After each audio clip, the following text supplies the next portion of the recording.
क्या आपने कभी सोचा है कि मच्छर हमें क्यों काटते हैं? अगर फैक्ट्स की या सही तथ्यों की बात करें तो सिर्फ मादा मच्छर ही इंसानों को काटते हैं। तो वे ऐसा क्यों करते हैं? हमारा मतलब है कि खून की एक छोटी सी बूंद के लिए वे इंसान की जोरदार थप्पड़ का रिस्क क्यों लेते हैं? तो वे ऐसा अपना जीवन चक्र, लाइफ साइकिल पूरा करने के लिए करते हैं, जिसके बारे में हम इस वीडियो में विस्तार से बात करेंगे। तो चलिए बिना किसी देरी के मच्छर के अजीबोगरीब जीवन को पास से देखते हैं। तो मच्छर का जीवन चक्र नर और मादा मच्छर के समागम से या मेटिंग से शुरू होता है, लेकिन ठीक उसके बाद मादा मच्छर के दिमाग में सिर्फ एक ही चीज़ होती है, अंडे। और उन अंडों को विकसित करने के लिए उसे खून पीने की ज़रूरत होती है। और यहीं पर हम सब, आप और हम या जानवर, उसके इस मिशन का हिस्सा बन जाते हैं। लेकिन सवाल ये है कि मादा मच्छर हमें ढूंढ कैसे लेते हैं? तो चलिए हम आपको एक मज़ेदार चीज़ दिखाते हैं। मादा मच्छरों के सर पर ये शानदार एंटीनास होते हैं और इन एंटीनास पर बालों जैसी बहुत ही पतली संरचनाएं होती हैं जो मच्छरों को 10 मीटर दूर से ही हमारे द्वारा सांस में छोड़ी गई कार्बन डाइऑक्साइड का पता लगाने में मदद करती हैं। उसके बाद जब वो हमें ढूंढ के पास आ जाती है तो वो हमारे शरीर की गर्मी और हमारी त्वचा पर मौजूद बैक्टीरिया से आने वाली गंध को पहचान लेती है।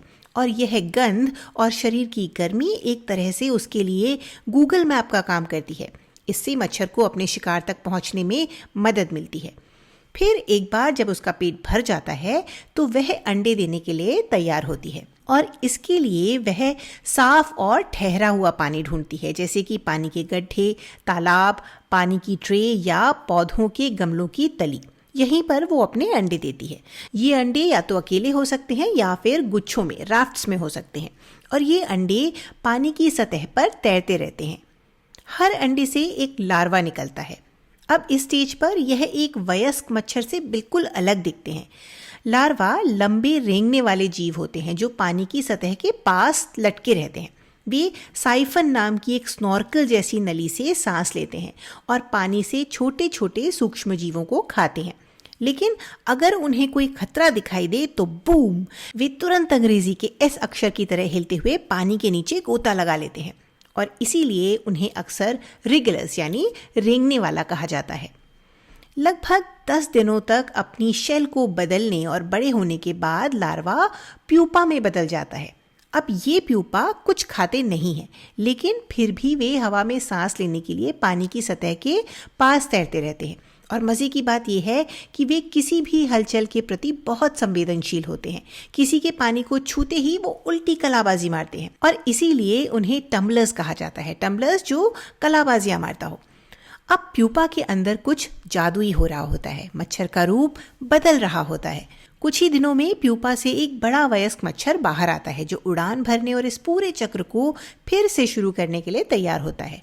नर मच्छर आमतौर पर फूलों का रस पीते हैं और मादा मच्छर इंसानों और दूसरे जानवरों का खून पीते हैं। और ये एक गंभीर बात है क्योंकि मादा मच्छर सिर्फ खून ही नहीं पीते बल्कि वे कई खतरनाक बीमारियां भी फैला सकते हैं, जैसे मलेरिया, डेंगू, पीत ज्वर यानी येलो फीवर, चिकनगुनिया, जीका और भी बहुत कुछ। दुनिया भर में लाखों लोग मच्छरों के काटने की वजह से बीमार पड़ जाते हैं। तो हम क्या कर सकते हैं? हम एक तो मच्छरदानी का इस्तेमाल कर सकते हैं, दूसरा हम मस्कीटो रिपेलेंट लगा सकते हैं और इसके अलावा हमें अपने घरों के आसपास पानी जमा नहीं होने देना चाहिए। देखने में ये बहुत छोटा सा कदम है, लेकिन अपने जीवन को मच्छरों से सुरक्षित बनाने के लिए ये एक बहुत ही कारगर उपाय है।